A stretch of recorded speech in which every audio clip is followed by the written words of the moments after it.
Yar, today we be searching for Dhelmise, one of the rarest Pokemon ever put to sea. Well, okay, it's not exactly the long-lost sunken treasure it may seem like, but let me have this, it's like the only pirate Pokemon there is. Dhelmise, a ghost and grass Pokemon introduced in Generation 7. Honestly, just a really cool Pokemon. I always love seeing the new ways that Game Freak plays around with the ghost types. And finally, in the Alola region, we get a pirate-themed Pokemon. The only thing is that when this Pokemon made its debut, it was exceptionally difficult to find. Not unobtainable, but it was one of those Pokemon that resided in a specific location with a very low encounter rate. In Pokemon Sun and Moon, Dhelmise can only be found in the Seafolk Village, a location that can be visited in the latter half of the game. It's got to be one of my favorite locations in Pokemon just because it's so unique and could only exist in Alola, a little community built on the docks of a lonely little island, where most of the inhabitants live inside of ships. So there are a handful of Pokemon that can be found while fishing, but Dhelmise has an astounding 1% chance of being encountered. Of course, there is a specific fishing spot in the village that raises that up to a 10% chance, which makes it much more manageable, but it's still the rarest Pokemon here. In Ultra Sun and Ultra Moon, they even increased it to a 5% chance normally, and a 35% chance in the bubbling spot as an act of mercy. And of course in Sword and Shield it's much easier to find. But I love that the theming around this Pokemon also plays into how it's obtained. Being a Pokemon made of seaweed, it makes sense that it might accidentally get caught on the fishing rod as opposed to just being encountered while surfing. And of course once you're finally able to capture this impressively sized Pokemon, we get to see its potential in battle. While being a solid Pokemon with some good defensive stats and unique moves, its signature ability is what makes it stand out. Steel Worker gives Dhelmise an attack boost to its steel-type moves, effectively giving it 3 same-type attack bonuses, and kind of giving it 3 types, though not really. Back when images of Dhelmise were first leaked, there was quite a bit of buzz around it, because of its inherently fascinating premise, being a Pokemon seemingly made from the wreckage of a sunken ship. I think most people figured that it would be at least partially ghost type, possibly even ghost and steel, even though we had just gotten that combination in Aegislash the generation before. But once the game was released, it became clear exactly what Dhelmise was. The giant anchor and wheel aren't even part of it because Dhelmise is a grass ghost type. It is literally just the seaweed that wields the ship pieces for attacks. Such a good concept for a Pokemon. When taking a look at the Pokédex, there are a few interesting tidbits. It's stated that it only likes going after big prey like Wailord, and that it can KO one with a single blow or drain its life force. This is probably a little reference to the novel Moby Dick, in which an old sailor sets out on a quest of revenge against a whale for biting off his leg.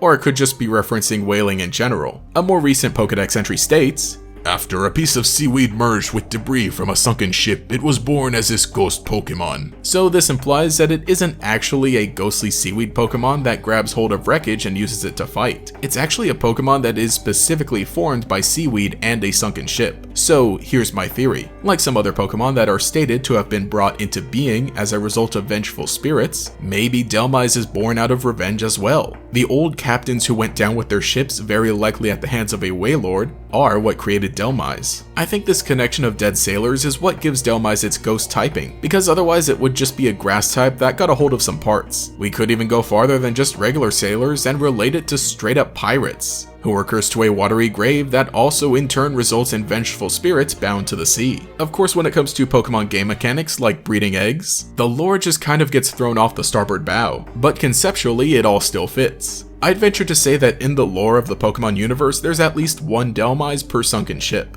You best be believing in ghost stories, dear viewers. Your Pokemon is one. Looking back on the Generation 7 Pokédex, I actually think Dhelmise is one of my favorites, alongside Salazzle of course. But it's too bad that this Pokemon doesn't see a whole lot of love. Sure, it's a cool choice in certain formats in the video games, and recently is a competitive enough deck in the TCG, but aside from that, there isn't too much else. I think it unfortunately comes with this Pokemon's design. At times there can be some unnecessary hate for object Pokemon, but most of them are pretty anthropomorphized and thus have a way to connect to them, whether it be through merchandise or appearances in other games. But Dhelmise's unique concept holds it back in that aspect. Unlike other object Pokemon, it doesn't even really have a face. But that is exactly why I love it so much. It is a relatively new Pokemon in a game that had so many adorable little Skrunkos that were perfect for marketable plushies. In fact, one of them was just a plushie. so maybe it just wasn't the time. I really do hope that we get to see more of it in future projects. It is just begging to be put on some Halloween merch, lest it be forgotten at the bottom of the sea. And so, that was the legend of the cursed Dhelmise. Thank you to all my channel members who make videos like this possible, especially Justin R, Mr. Pig Puncher, and Quago. If you want to support and have your name shouted out here, you can become a channel member as well, and get access to some cool emotes for comments and live streams that I'm very proud of. You can also follow me on Twitter for more memes. But anyway, this has been GatorX, and I'll catch you later. You can discover new Pokémon and explore a world beyond your own in Pokémon Sun and Pokémon Moon on Nintendo 3DS. Games rated everyone. Attention, mystery fans, the moment you've been waiting for! Join us now as May's detective team investigates this mystery ship.